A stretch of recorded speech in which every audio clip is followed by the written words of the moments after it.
A viewer had asked me, how do we maintain a knitting machine? And so today I'm going to show you the things that you need to do in order to maintain your machine. This applies to flatbed knitting machines. I have Brother machines.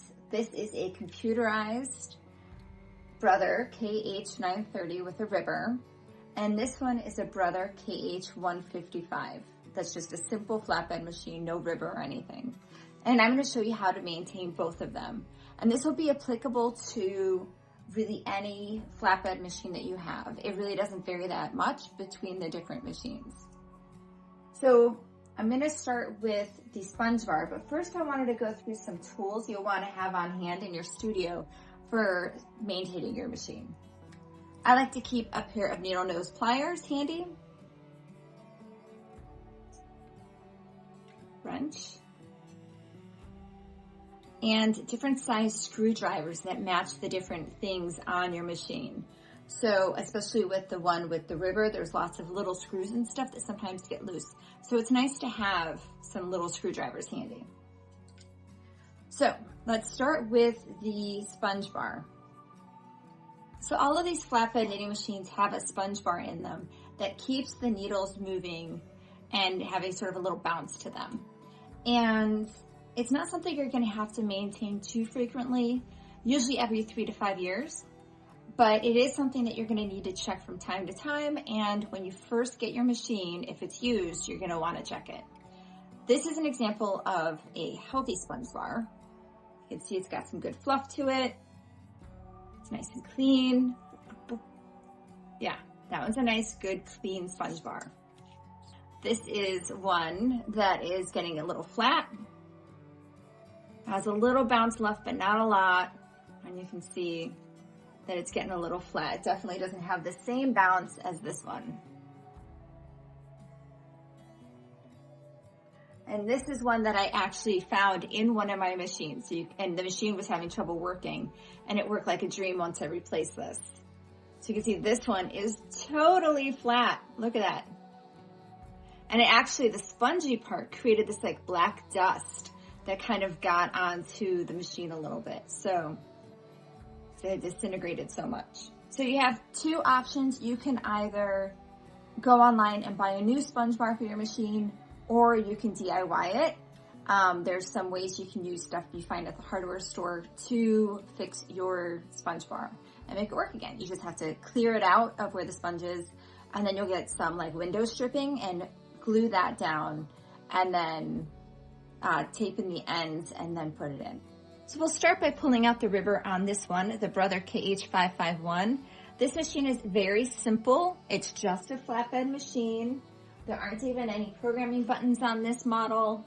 There's no ribber, there's no computer, there's just your regular buttons. It's a very simple machine, but it can do a lot. I love this machine.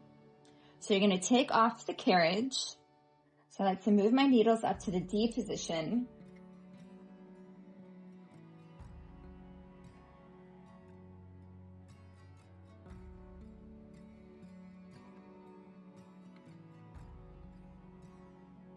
And I use my pliers to push it out from the other end. So I just use this to sort of push on this space on the other end of the bed. And then if you need to, sometimes I'll grab from here to give me a little bit more leverage. So now I need to pull it out of the machine.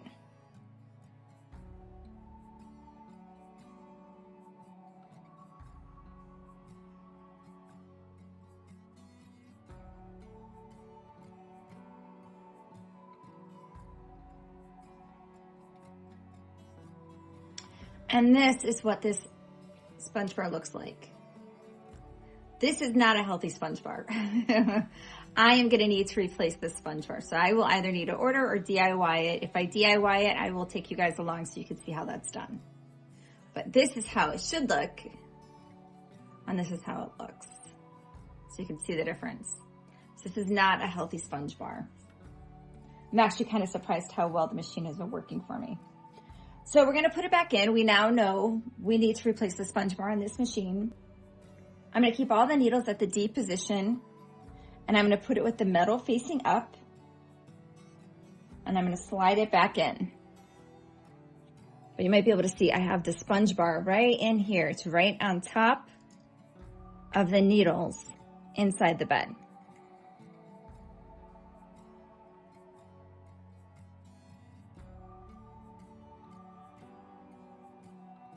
And then I'll use sort of the flat side of this to help me push it until it's back in position. All right, so now it's back in the machine. And I can push all the needles back to where they belong. Now we're going to check my Brother KH930. This is going to get a little bit more complex because I have a color changer that I'm going to need to remove. So right here is where the sponge bar is, but this is also where I have my color changer plugged in. So I'm going to need to remove the color changer in order to get to the sponge bar.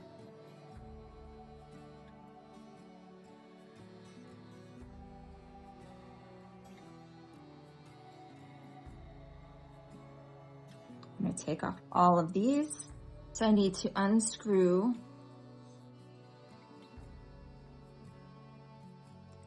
the color changer. And then I can pull it out. So this little bit of my color changer right here, this connects within the little gap that's right here, which is where the sponge bar lives. I'm also going to take off this. And on the other side, and I'll take off the carriages.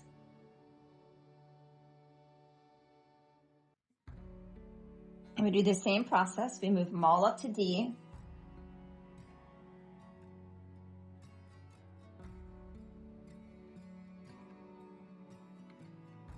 And we're going to push out the sponge bar.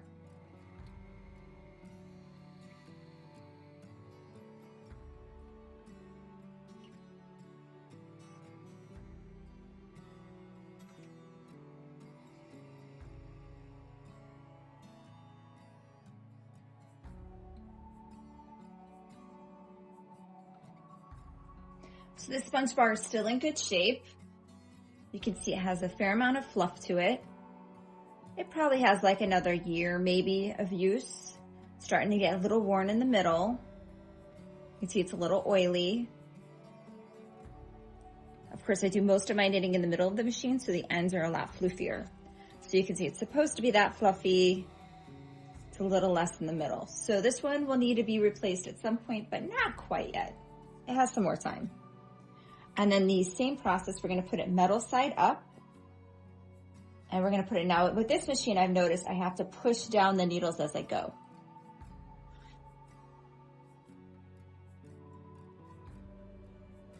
Which was not something I had to do with the other machine.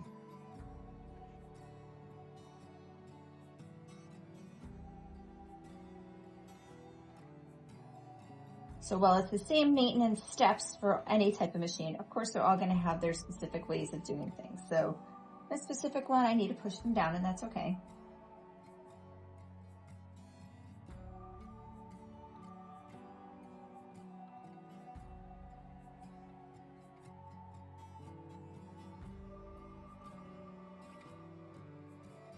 All right. Now we're going to check the bar and the ribber, which is right here. I can tell this one is a lot easier to pull out. And yeah, you can tell this is the one that I showed you earlier. This is I was right, this is the ribber bar. So it doesn't actually have a sponge.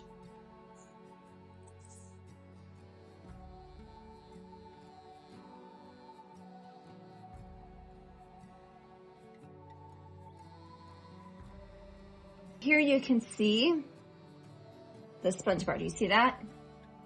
And I can't push it any further right here. So what I need to do is lift some needles, because you can see it lifts the sponge bar, and that's going to help me get it over to the end. So now we can see it's made its way all the way through.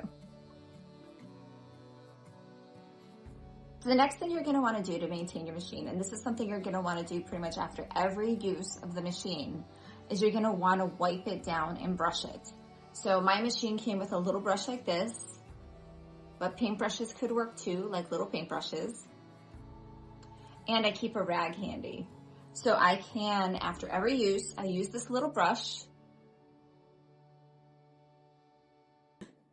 So after every use, I do this.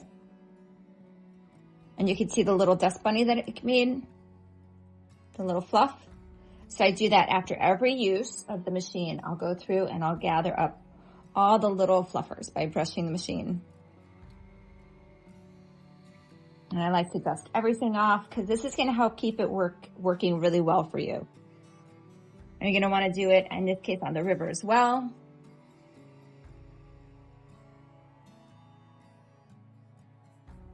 So here I got a little fluffer off the river. So yeah, you're going to want to use a little brush like this, and the same goes for the other machine. And then the rag you're going to want to use to just get any excess oil off. Maybe you want to like dust off the top of your machine, things like that.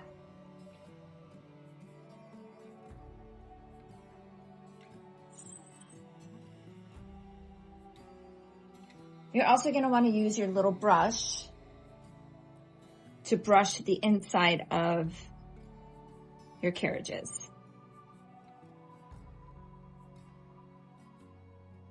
Okay. And you're going to have to keep an eye on these brushes. I actually am due for some new brushes here on this machine. You can see they have a little gap in there. That's not supposed to be there. That's just where the needles are worn. The machine is still working fine for me though, so it's not urgent, but it's something I'm going to have to take care of soon. But yeah, I like to brush the machine down.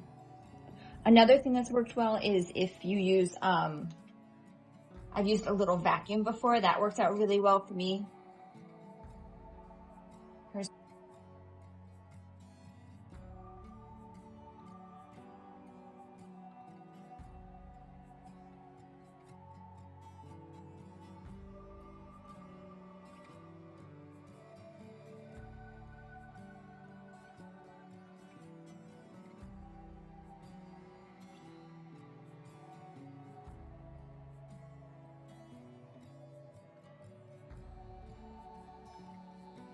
So you've now checked out the sponge bar and you've gotten rid of all the dust. So next up is we need to oil the machine.